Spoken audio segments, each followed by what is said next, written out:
Hello and welcome to another edition of Heal Thyself, Benefits of Holistic Living. I'm your host, Mia Saenz, and in this segment with me is Al Diaz. Now, Al is sort of like masculine Mia. He's all about he's all about the love, self-love, and he's also a visionary and a teacher, and it's pretty cool. So welcome, Al. It's nice to have you. Good to have you too here. Thank you for allowing me to be in your presence. Oh, and you're welcome. You can tell no, Al. Okay, so it's funny because people are like, you know everybody, me. I'm like, yeah, I do. I guess so. So it's a small world when you're in the world of spiritual beauty. It really is a small world. So Al, share with us your story on how you got to where you are today, doing the things that you totally love to do in life. Totally love to do right now? Well, I'm talking about your spiritual work. Okay. I know talking to me, but beyond that. Okay, really quickly, I was born into a Hispanic family, and we were raised to work hard to get ahead. Even though my mom was very materialistic and she wanted the finer things in life, she had to work a couple of jobs, including my dad, but they really pushed education on us. For me personally, at a very early age, I had low self-worth and low self-esteem. My mom used to put us down lovingly to make us be more successful and to progress forward. And that was her way to get my brother and I to move forward in life. But it had an adverse effect in the sense of, for me personally, it lowered my self-esteem. By the time I got into high school, I realized that being a party animal made you popular, and it made you different, and being somewhat of a jock, made you different. So I did all that. My ego blew up. Went to college, and again I had this massive ego, but I still had low self-esteem, big ego, low self-worth, instant gratification mindset, and that's how I lived life. And I was, for the first 40 years of my life, I was on a roller coaster. I would have everything, and 3 months, 6 months, a year, 3 years later, I would have nothing. And then I'd be on top of the mountain, have everything, and I'd be looking over my shoulder wondering, okay, when is it going to fall again? And then sure enough, it would just go down again. And so financially, emotionally, mentally, spiritually, and physically, I was on a roller coaster ride. In my early 40s, I said, you know what, I had enough. I used to think that everybody else was luckier than I was. I used to think everybody else was more blessed than I was. And through a chain of events for the first 40 years of my life, I finally said I had enough. And I decided that I wanted to discover how humanity coexists in life with the universe. So I went on this journey. And I'm making this real short. So eventually I realized I was blessed with many mentors, philosophies, were showing me their way of doing things. And one day I realized that I already had the answers. I already had the wisdom. Instead of me continuously searching outside myself, I realized that everything everybody was telling me, I already knew. I just had to remember.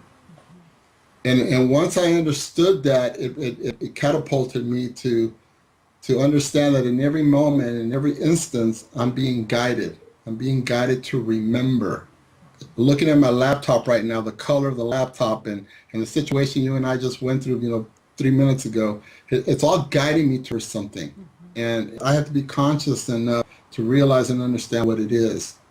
And I understood that. The next thing that came to me is I realized, okay, if I'm being guided, and if I'm supposed to evolve or progress or move forward in life, what is the power or the fuel behind it that will get me there? Because life happens, distractions happen, and it could throw you off your focus. You're going down this path, and all of a sudden something happens, and you veer off onto another path, forgetting that you're supposed to be going down this main path. You veer off, and you go, what am I doing over here? I got to go back over there. And with power, what keeps me on that path is love. Absolute love for myself. I used to say unconditional love, and I don't like the word condition, so now I say absolute love. So absolute love for myself. And when I do that, then I prioritize what's important to me. I know I'm significant. I know I'm important. I know priority. I know I matter. And when I do that, it keeps me focused on my path. So what I started to do several years ago is I started to love myself absolutely. So that way I make a difference. In our culture, in my culture, in Hispanic, familia comes first. Family comes first. You got to provide, you got to support, you got to take care of your family. You got to take care of your elders. I did all that. But it wasn't until I realized that I'm also important. My parents didn't raise me to love myself. They raised me to take care of myself, to respect myself, to be polite to myself. They told me all that, but everybody else came first. Your family came first. Everybody and anything came first. So either I was second, third, seventh, 50th, whatever. I was down the ladder. When I turned that around and started loving myself and I put myself number one, my whole life shifted. And I'll be honest with you, part of it, there was some sadness and disappointment because a lot of my friends left. Some of my family members distanced themselves from me because to them I was being selfish. But what I lost, 15 years ago, I gained thousands around the world.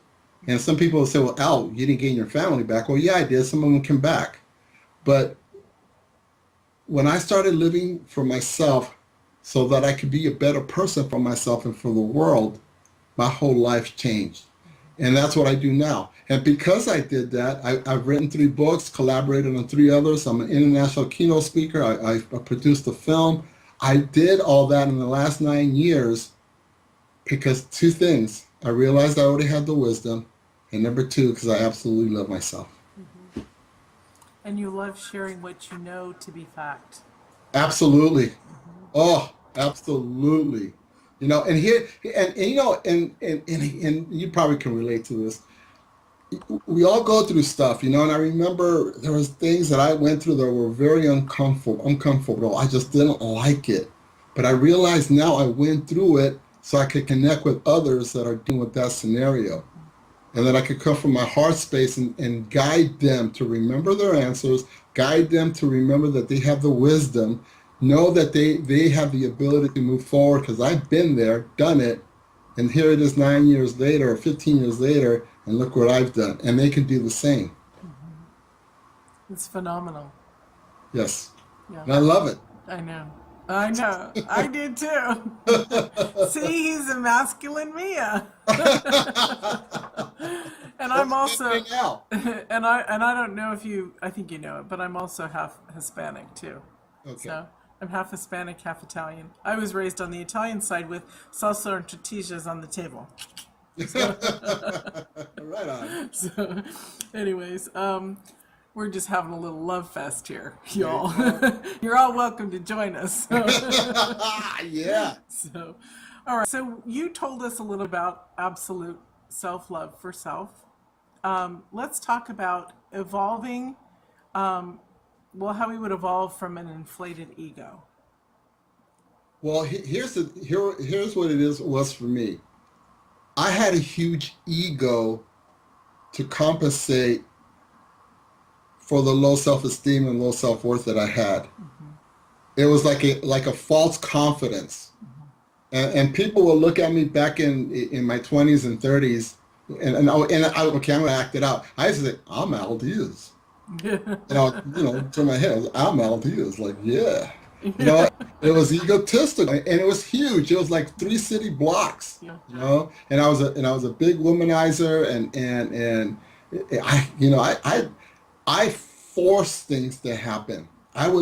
My ego was so powerful and strong, I would force things to happen, and I would make them happen. And to other people, they would look at it, God, like Al's got it made. He's always making things happen, blah, blah, blah. But you know what? It was stressful. I was, like I said, I was making up for my low self-esteem and low self-worth. I was trying to project or portray that I was somebody, mm-hmm. that I had the supposed ability to create and do things. When I started loving myself, it all changed. And I had, there was a battle. There was a battle between my ego and my heart. My ego said, hey, we got this far. You're 40, we're 40, we're 45 years old. yeah, we had some struggles. Yes, we were, up and down, but look what we've got. We've done it. Yeah, we might hit bottom again, but we'll get back up there. And my heart was going, because as you love yourself, you empower your heart. And there's a mantra that I tell my audiences: use the intellect of the mind to support the wisdom of the heart. And so back then I was battling with my ego and say, look, I've had enough. I'm done. Okay? Maybe you think we're doing okay, but I'm done with it.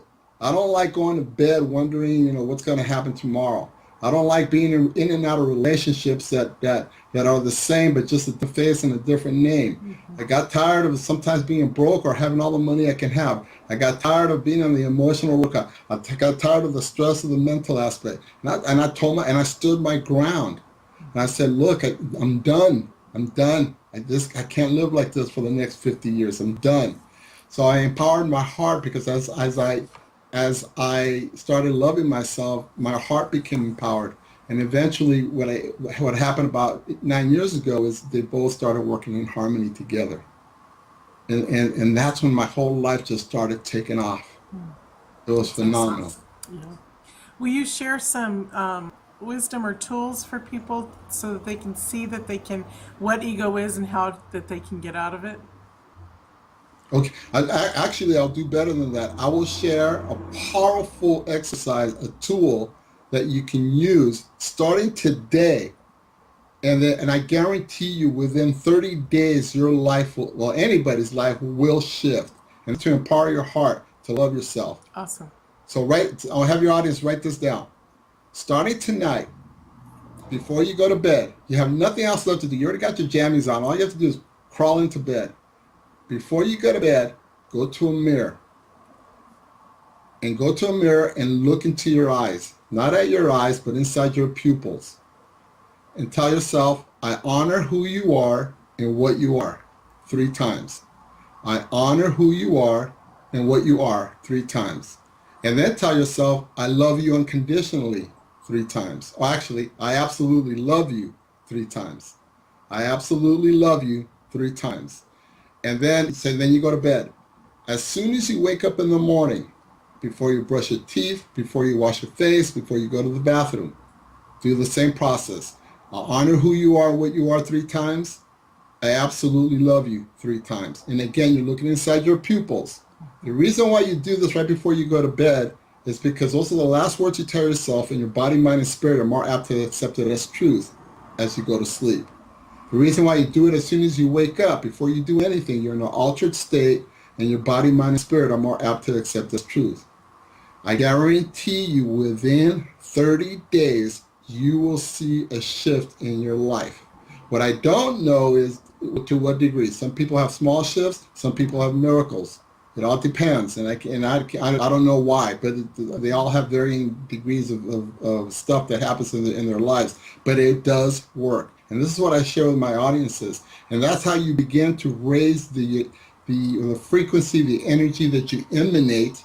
That's how you empower your heart, and that's how you start shifting your paradigm, both internally and externally.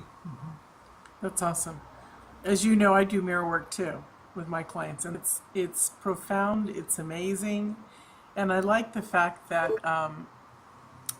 when they do it at night, like you're saying, because I don't have them do it at night, but because it's what resonates in their mind and their body while they're sleeping. So it's regenerating itself over and over on repeat, which is an amazing tool for retraining the brain.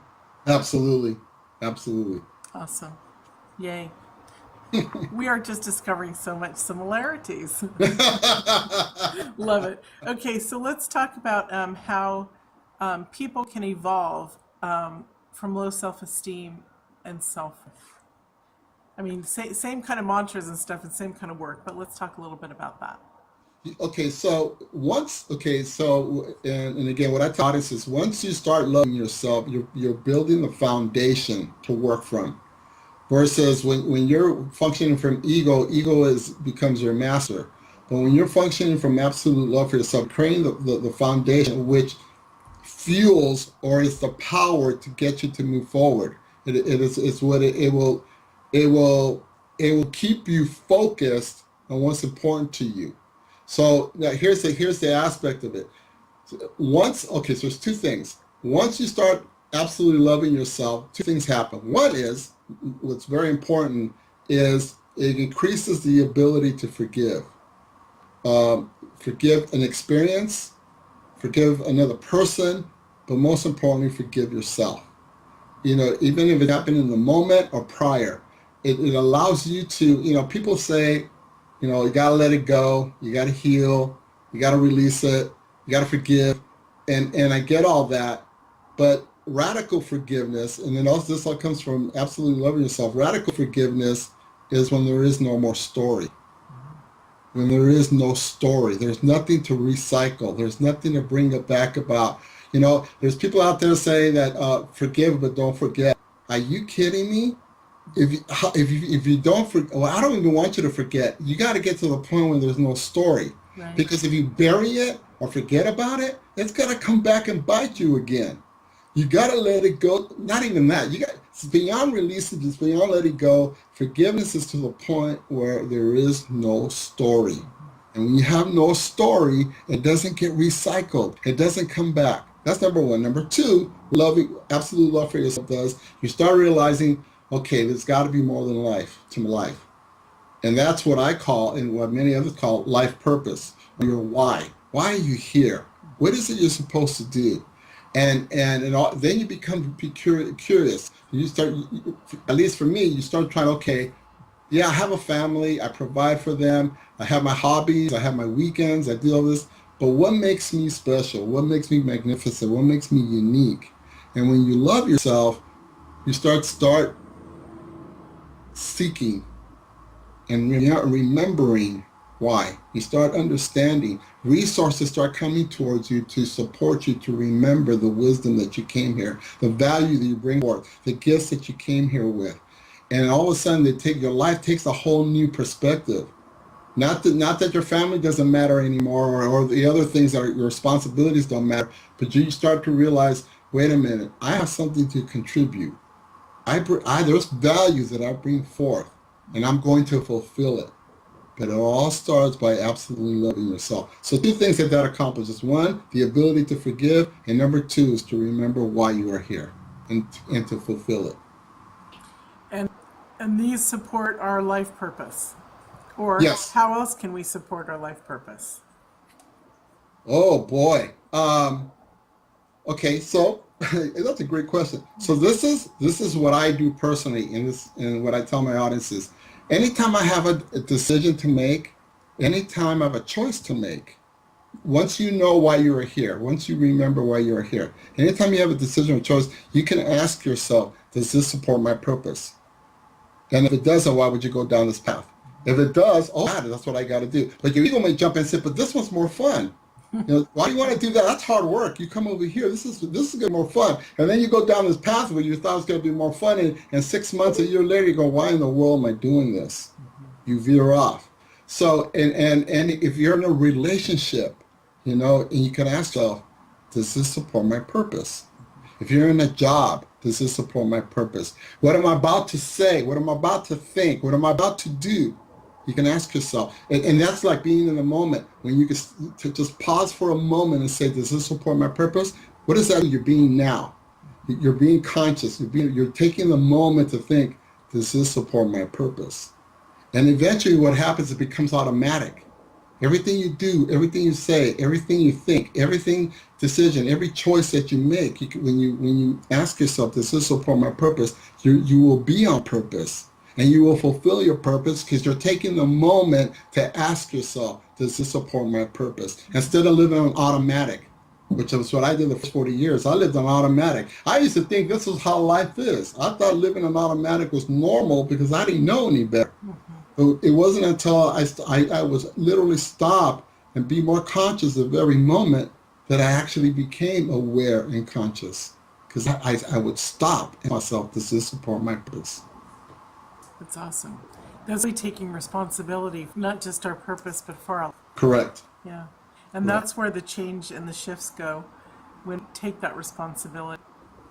Yes. Yeah. Have you ever had and I'm asking this also to the audience. You don't have to go into detail. I'm not going to put you on the spot, and I'm talking to you, Al, but viewers and Al and Mia, have you, because I know mine is yes, have you ever had one special person in your life say, you have to take responsibility for what you're doing? That's a really powerful thing. You know what? I used to be told that. And so the first 40 years of my life, people would tell me that, hey, dude, you got to take responsibility for your life. And in my head, my ego said, well, I already am. What are you talking about? You know, I take responsibility, but it wasn't in the right perspective. It wasn't. I used to, what ego convinced me was, well, I provide for my family. I take care of I go to work. I do everything. It wasn't until I woke up that I realized what that question meant was taking responsibility for my actions, my thoughts, my spoken words, my feelings, my emotions in every moment. Yeah. That's being responsible. Yeah. You know, someone about 5 years ago said that to me that I love deeply, and a dear friend. And when he said that to me, it blew my mind because, of course, I was mad at him too. And it was like, well, you take responsibility for you. and then I thought about it. And from that moment forward, I took responsibility for me. And it totally changed my life. It totally shifted who I was in my integrity. Not that my integrity lacked, but, you know, it's who I was as a human being. So it just... what you're talking about is about that. And so it just reminded me to say, hey, have you guys ever been asked, you know, to take responsibility? Because it's really a game changer when you actually do. And you take it with the sense that I'm here to love myself and to love others. You know, and so let's go, I want to piggyback off of that.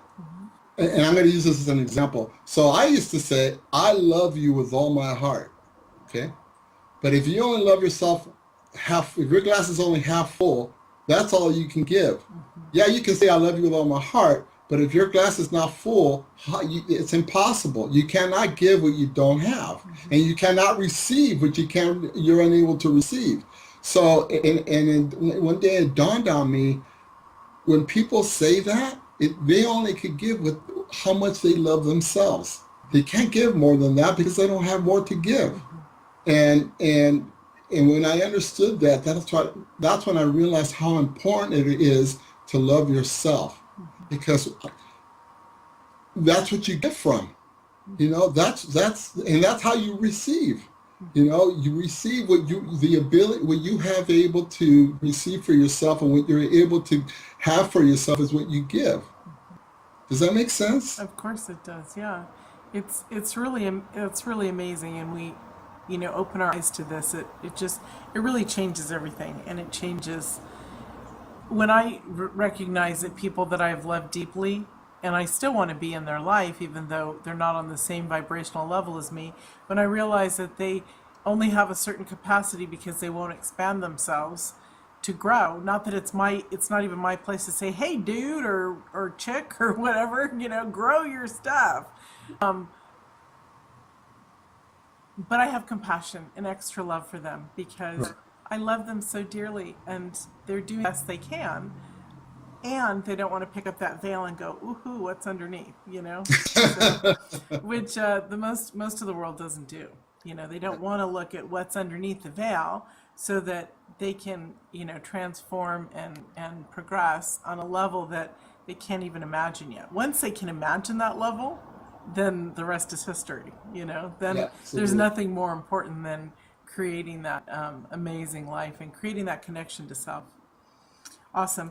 So we're going to have some more question and answers, but you have a free gift. Would you like to share it? Sure. Okay. So if you go to rewritestory.com and you scroll down in step number 2, you go all the way down, I will guide you to remember your life purpose. I will not tell you what it is. I won't even tell you how to be. Through a series of questions that I've been doing this for several years, and I've done it around the world, I guide people to remember their answers through a series of questions. And it takes anywhere from an hour to 90 minutes. usually closer to an hour, depending how clear the person is. But I will guide you to remember the answers and the wisdom, and most importantly, your life purpose. That's Guaranteed. awesome.